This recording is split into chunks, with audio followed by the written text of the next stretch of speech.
तो दोस्तों आज हम फिर से आपके लिए लेकर आए हैं देश दुनिया की सभी ताजा बड़ी खबरें। फटाफट एक एक कर विस्तार से आज आपको बताएंगे, तो वीडियो को अंत तक जरूर देखें। दोस्तों वीडियो बनाने में हमें काफी मेहनत लगी है, तो वीडियो को दिल से लाइक कर दें। जहां दोस्तों पहली खबर में आपको बताएंगे कि दिल्ली की जामिया यूनिवर्सिटी में गोली चलाने वाले राम गोपाल भक्त ने अब मुस्लिम महिलाओं को हिंदुओं से अगवा करने की है अपील। तो वहीं आपको बताएंगे दोस्तों कि उत्तराखंड की भाजपा सरकार ने योगी को दिया बड़ा झटका। उत्तराखंड की भाजपा सरकार ने कांवड़ यात्रा की रद्द, दूसरे राज्यों से की है अपील, भक्तों को ना भेजें हरिद्वार।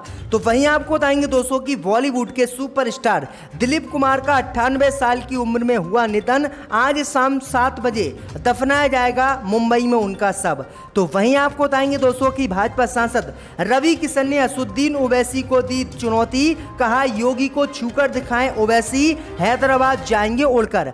तो वहीं आपको बताएंगे दोस्तों कि कलकत्ता हाईकोर्ट ने ममता बनर्जी पर लगाया 5 लाख रुपए का जुर्माना, जज को हटाने की ममता ने की थी मांग। तो वहीं आपको बताएंगे दोस्तों कि तालिबानियों से डरे अमेरिकी सैनिक रातों रात छोड़े हैं अफगानिस्तान में बिना बताए अपने एयरबेस। तो सभी खबरों को आपको एक एक कर बताएंगे दोस्तों, वीडियो को दिल से लाइक कर दें। इसी बीच पर तो दोस्तों अगली खबर की ओर, तो दिल्ली की जामिया यूनिवर्सिटी में गोली चलाने वाले शख्स राम गोपाल भक्त ने हिंदुओं से मुस्लिम महिलाओं को अगवा करने की है अपील। जो दोस्तों आपको बता दें कि बीते साल दिल्ली की यूनिवर्सिटी जामिया मिल्लिया इस्लामिया के करीब CAA के खिलाफ प्रदर्शन कर रहे लोगों पर गोली चलाने वाले शख्स राम गोपाल भक्त ने अब गुड़गांव में महापंचायत में भाग लेते हुए मुस्लिम महिलाओं को अगवा करने की हिंदुओं से अपील की है। युवक से जुड़ा एक कथित वीडियो सोशल मीडिया पर वायरल हो रहा है, जिसमें वो महापंचायत के दौरान बोल रहा है कि जब मुसलमानों पर हम हमला करेंगे तो ये मुसलमान राम राम चिल्लाएंगे। वहीं उसने कहा है कि मुस्लिम महिलाओं को अगवा करें और आतंकी मानसिकता रखने वाले लोगों को चेतावनी हिंदू दें।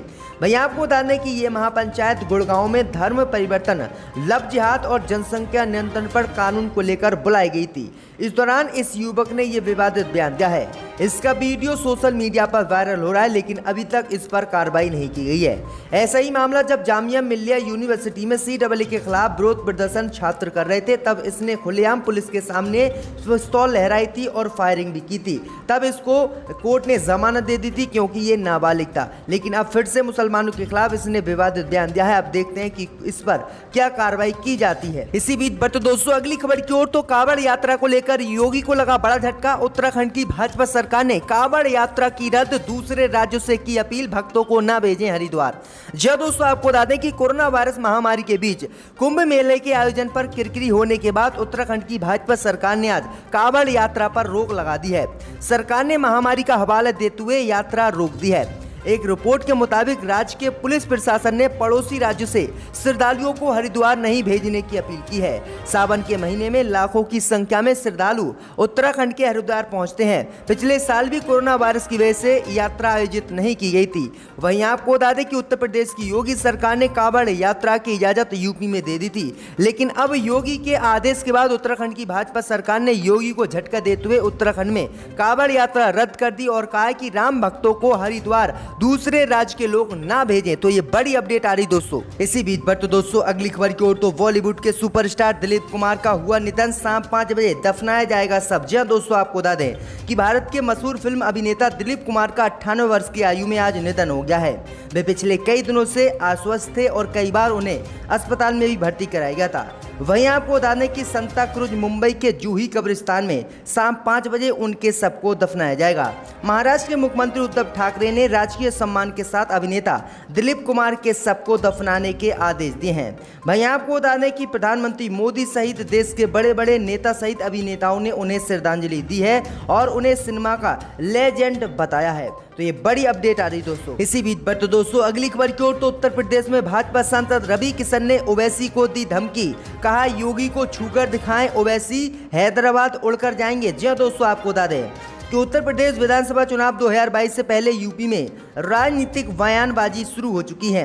एआईएमआईएम के प्रमुख असदुद्दीन ओवैसी ने यूपी में भाजपा को सत्ता से बाहर करने की चुनौती दी और वहीं सीएम योगी ने ओवैसी की इस चुनौती को स्वीकार करते हुए फिर से यूपी में सरकार बनाने का दावा किया। वहीं अब ओवैसी की चुनौती पर गोरखपुर से भाजपा सांसद रवि किशन ने पलटवार किया है।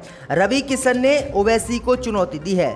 रवि किशन ने कहा है कि मैं असदुद्दीन ओवैसी को खुली चुनौती देता हूं कि वह योगी महाराज जी को छूकर दिखाएं। उन्होंने कहा कि अगर योगी महाराज जी को छूकर दिखाया तो हैदराबाद असदुद्दीन ओवैसी उड़कर जाएंगे।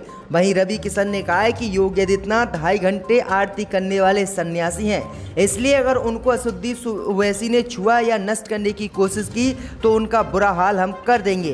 तो ये विवादित बयान और बड़ी धमकी भाजपा सांसद रवि किशन ने ओवैसी साहब को दी है। इसी बीच बढ़ते दोस्तों अगली खबर की ओर तो कलकत्ता हाईकोर्ट ने ममता बनर्जी पर लगाया 5 लाख रुपए का जुर्माना, जज को हटाने की थी मांग। जी हां दोस्तों, आपको बता दें कि कलकत्ता हाईकोर्ट से ममता बनर्जी को आज बड़ा झटका लगा है। कलकत्ता हाईकोर्ट ने ममता बनर्जी पर आज 5 लाख रुपए का जुर्माना लगाया है। दरअसल आपको बता दें कि ममता बनर्जी ने जज को हटाने की मांग की थी।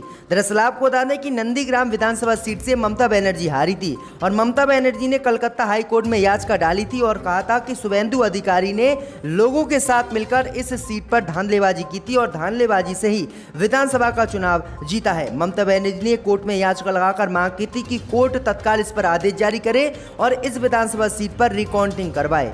वहीं आपको बता दें कि इसी मामले को लेकर जो रिकाउंटिंग की जो सुनवाई थी वह जस्टिस चंदा को दी गई थी, लेकिन चंदा पर ममता बनर्जी ने गंभीर आरोप लगाए थे। जस्टिस चंदा पर ममता बनर्जी ने आरोप लगाए थे कि ये भाजपा के पुराने सहयोगी हैं, इसलिए जस्टिस चंदा को छोड़कर किसी अन्य न्यायाधीश से इस मामले की जांच कराई जाए और फैसला सुनवाया जाए। वहीं आपको बता दें कि इसी आरोप पर ममता बनर्जी पर यह 5 लाख रुपए का जुर्माना कलकत्ता हाईकोर्ट ने लगाया है। तो ये बड़ी अपडेट आ रही दोस्तों। इसी बीच बढ़ते दोस्तों अगली खबर की ओर तो तालिबान से अफगानिस्तान में डरी अमरीकी सेना, रातों रात अमरीकी सेना ने छोड़ दिया अफगानिस्तान के कई एयरबेस। जी हां दोस्तों, आपको बता दें ये बड़ी खबर सामने निकल कर आई दोस्तों कि अफगानिस्तान में पिछले कई सालों से अमरीकी सेना एयरबेस बनाकर रह रही है और लगातार तालिबानों का खात्मा अफगानिस्तान में कर रही है। लेकिन अब अफगानिस्तान में तालिबानों की ताकत बढ़ गई है और उसकी ताकत बढ़ने के बाद अमरीकी सैनिक लगातार रातों रात अफगानिस्तान में बने अपने एयरबेस को छोड़ रहे हैं और बुरी तरह से डर के मारे अमरीकी सैनिक अमेरिका भाग रहे हैं।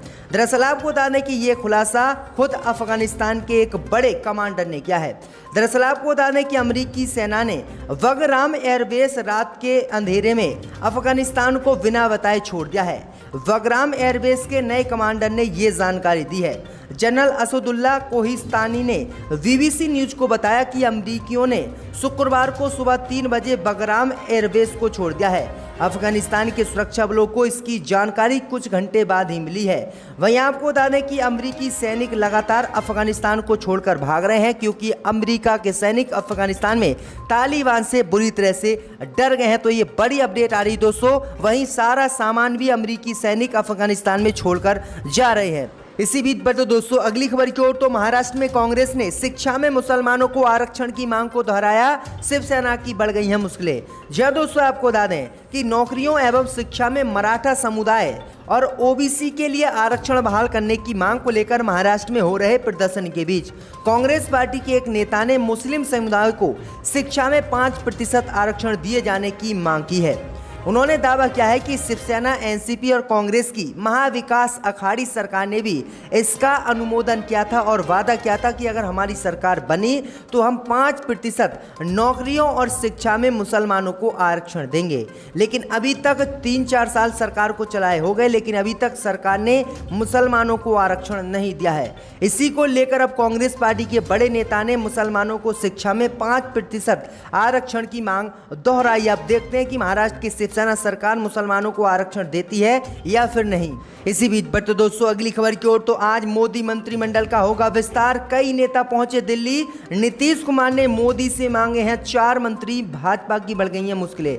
जी दोस्तों, आपको बता दें कि काफी लंबे समय से केंद्रीय मंत्रिमंडल के विस्तार की संभावनाएं चल रही थी, लेकिन अब ये संभावनाएं खत्म हो गई हैं क्योंकि आज शाम 6 बजे दिल्ली में मोदी के मंत्रिमंडल का विस्तार होगा, जिसमें कई नए चेहरों को जगह दी जाएगी और कई नए चेहरों को शामिल किया जाएगा। वहीं आपको बता दें कि मध्य प्रदेश से भाजपा नेता ज्योतिरादित्य सिंधिया, महाराष्ट्र नारायण राणे और असम से सर्बानंद सोनोवाल दिल्ली पहुंचे हैं। बताया जा रहा है कि इनको मोदी के कैबिनेट मंत्रियों में जगह दी जाएगी और कुछ मंत्रियों को जो है बाहर निकाला जाएगा।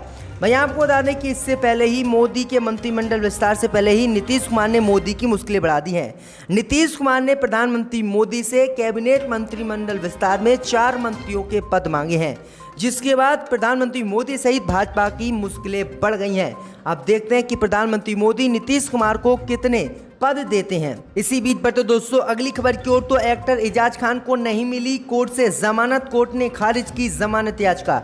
जी हां दोस्तों, आपको बता दें कि Bigg Boss fame Ejaz Khan 3 महीने से जेल में बंद है। एजाज के घर से ड्रग्स मिला था, जिसके चलते एक्टर को गिरफ्तार किया गया था। आज कोर्ट में इस मामले की सुनवाई हुई। कोर्ट ने एजाज की जमानत याचिका को खारिज कर दिया और एजाज को जमानत देने से इनकार कर दिया। एनसीबी ने 30 मार्च को एजाज के मुंबई स्थित घर पर छापेमारी की थी। इस छापेमारी के दौरान एक्टर के घर से एनसीबी के वो ड्रग्स मिले जो भारत में बैन है।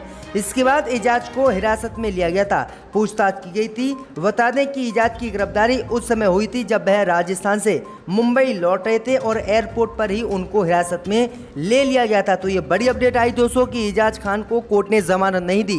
वहीं आपको बता दें कि एजाज खान के समर्थकों ने आरोप लगाया है कि भाजपा ने उन्हें गिरफ्तार कराया है। इसी बीच पर तो दोस्तों अगली खबर की ओर, तो बढ़ती महंगाई के खिलाफ राजस्थान कांग्रेस ने अभियान किया शुरू, मोदी अमित शाह के खिलाफ खोला मोर्चा। जी दोस्तों, आपको बता दें कि 6 जुलाई पेट्रोल डीजल पर रसोई गैस के बढ़ते दामों व बढ़ती महंगाई के मुद्दे पर राजस्थान कांग्रेस ने आज देश में मोदी सरकार के खिलाफ एक अभियान शुरू किया है।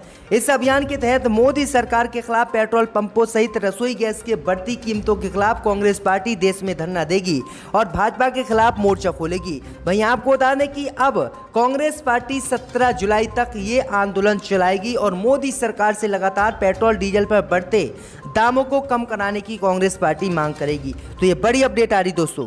इसी बीच पर तो दोस्तों अगली खबर की ओर, तो इजराइल से शादी करने वाले फलस्तीनियों को अब मिल सकेगी इजरायली नागरिकता, सरकार नहीं कर सकी कानून पारित। जी दोस्तों, आपको बता दें कि नई सरकार में राष्ट्रपति और प्रधानमंत्री बने नेफ्ताली बेनेट ने नागरिकता कानून के मुद्दे पर वोटिंग को अपनी सरकार के विश्वास मत के प्रस्ताव के तौर पर पेश किया। इजराइल की संसद में फलस्तीनियों को नागरिक अधिकार हासिल करने से रोकने वाले विवादित कानून की मियाद को बढ़ाने की मंजूरी नहीं मिल पाई और इजराइल के नए प्रधानमंत्री को झटका लगा। ये कानून इजरायलियों से शादी करने वाले इजराइल के कब्जे वाले वेस्ट बैंक या गाजा के फलस्तीनियों पर लागू होता है। बीते रात इजराइल की संसद में इस मुद्दे पर देर रात तक बहस हुई। वोटिंग में इसके पक्ष और विरोध में बरकरार 59 वोट पड़े, जिसके बाद ये झटका लगा और वहां पर कानून लागू नहीं हो सका। दरअसल आपको बता दें कि इजराइल के प्रधानमंत्री ने एक कानून बनाया था विवादित, जिसमें आदेश जारी किया था कि अगर कोई भी इजराइल की महिला से फलस्तीन का नागरिक शादी करता है तो उसे किसी भी कीमत पर इजराइल की नागरिकता नहीं दी जाएगी। लेकिन ये कानून अब पारित नहीं हो सका और इजराइल के प्रधानमंत्री को झटका लगा है। मोतली को वापस लिया जाए, इनको दोबारा इस ऐवान में आकर अपनी बात को रखने का और हुकूमत के खिलाफ एहतजाज करने का मौका मिले। शुक्रिया।